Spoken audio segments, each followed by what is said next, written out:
Hi, I'm Fang Sullivan. Welcome to my 10-minute pastel painting session series. In this series, we'll be painting a fruit each time in just 10 minutes. I will be painting along with you. I will go through the drawing fundamentals as well as pastel application. We'll be using soft pastel on top of pastel matte. So come along. I know everyone has busy schedule. If you don't have time to practice, you will never get better. So if you have 10 minutes in your busy schedule, follow me. We'll be painting this fruit together. This first session, we'll be painting an orange.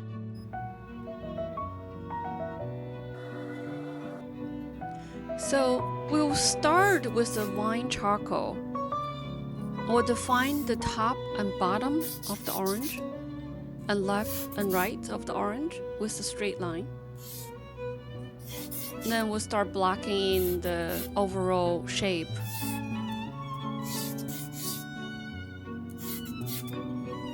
Let's define where the shadow goes. And also the terminator. The terminator is the line between light and shadow. I'm just quickly drawing in the lonely leaf here. So it doesn't have to be detailed. It doesn't even have to be round. It just has to be the correct proportion. It's important to mark where the shadow goes. Try to use straight line if you can. I know it's not natural for most people, but using straight line really enhances your accuracy. So let's just make sure we mark where the shadow goes. And really that's all you have to do in the first 2 minutes, and that's done. And next step, we're gonna apply some shadow colors. When I apply shadow colors, I don't just apply the local colors I see. I apply more of the tendency of the color. For example, I see a lot of purple in the area where the terminator is. The terminator is the line between the shadow and the light. And it's very important when you start any still life, portrait, any three-dimensional object that you're painting, you want to define the terminator. And within the shadow, there's always a warm area, which is always within the terminator line. The terminator line is usually the cooler area, and then within the shadow is usually the warmer area.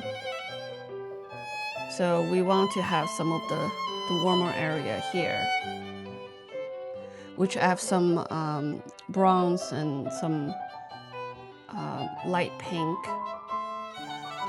So try to see colors in a way that's it's more like a tendency of the color, other than the local color. So I think I see some dark, some orange. I see some green.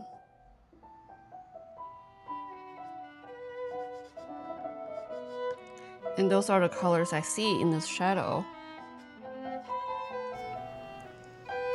I think that's too bright. Let's go darker.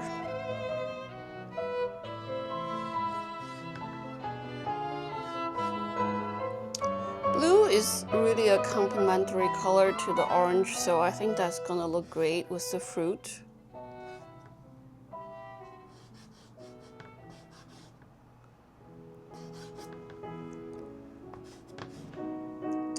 Okay, now I want to get to the fruit. Literally the juicy part. I usually will address the darkest midtone first. In this case, is a dark orange. It's closer to an ochre. So I want to put it lightly right next to the terminator.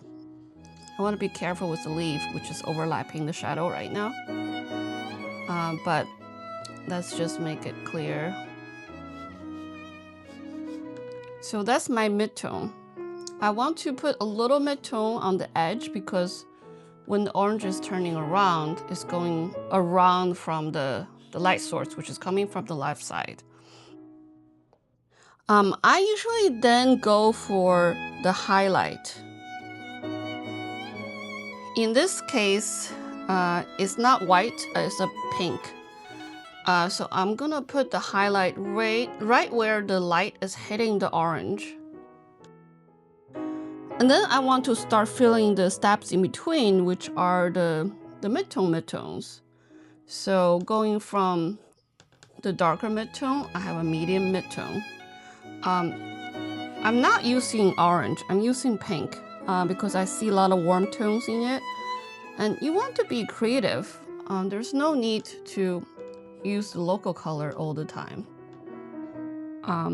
Obviously, I see some yellow, especially on the highlighted area. Now let's define the leaf a little bit.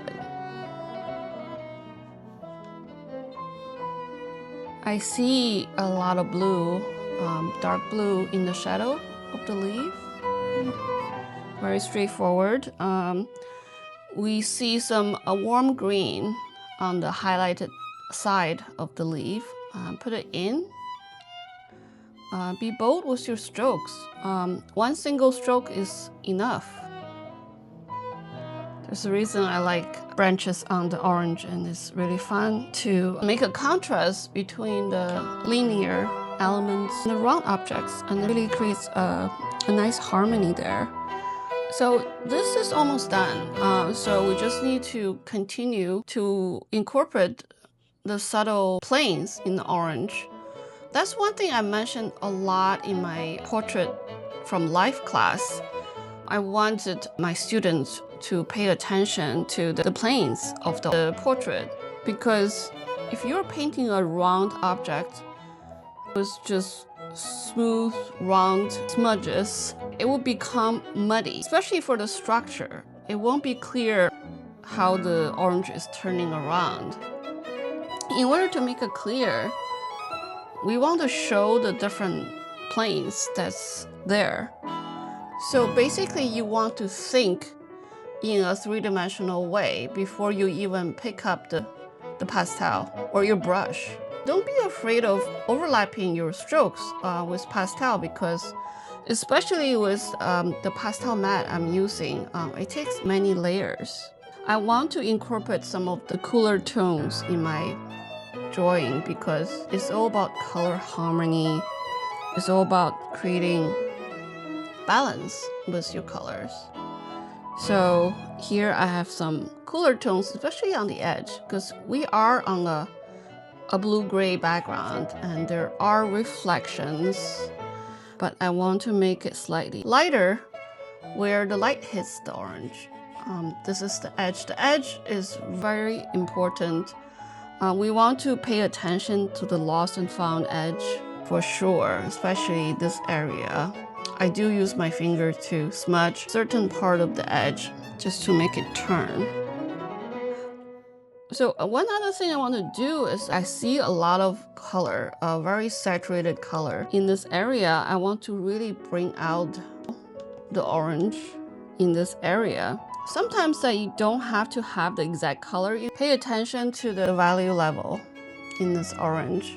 And that's the key to making it three-dimensional. So I'm adjusting the value to make it more three-dimensional. Try not look at the details. Try to pay attention to the big shape, which is the most important part. The only thing left I want to do is really add some reflections on the bottom. Imagine like a ball. The bottom of the ball is actually closer to the background than the top of the ball. So you want to make that idea clear. So it's actually lighter on the outside part, especially on the shadow. I'm introducing some cool tones here. We want to incorporate more of the reflection, but maintaining the value. For the drop shadow, that you don't want it to be a solid color. You want to add some variations to it, especially inside the shadow. So you want to make it very translucent, and part of the shadow should be very soft. We can blend certain part of the shadow to orange if you want. So I think we're about done. I just want to work on the edge slightly. We want to have a cool gray background. Using a lot of scumbling technique here because I want to get the color accurate, but at the same time, I want to use broken color technique to create some color vibration. So the viewer will be drawn to the brilliant color of the orange. Just touching it up with some value corrections. I just want to make sure the values are correct, accurate. Adding some finishing touch. I hardly use any pastel pencils, but in this case, I needed something a little bit more sharp to make the sharp edge. Just want to define this edge a little bit because it's important. This is the part that's touching the background, touching the bottom.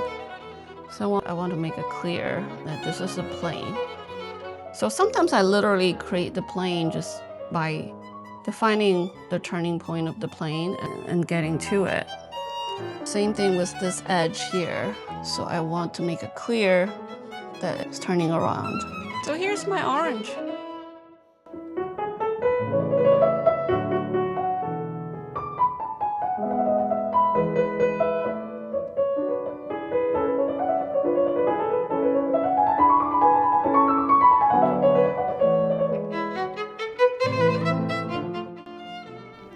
Subscribe and like for more.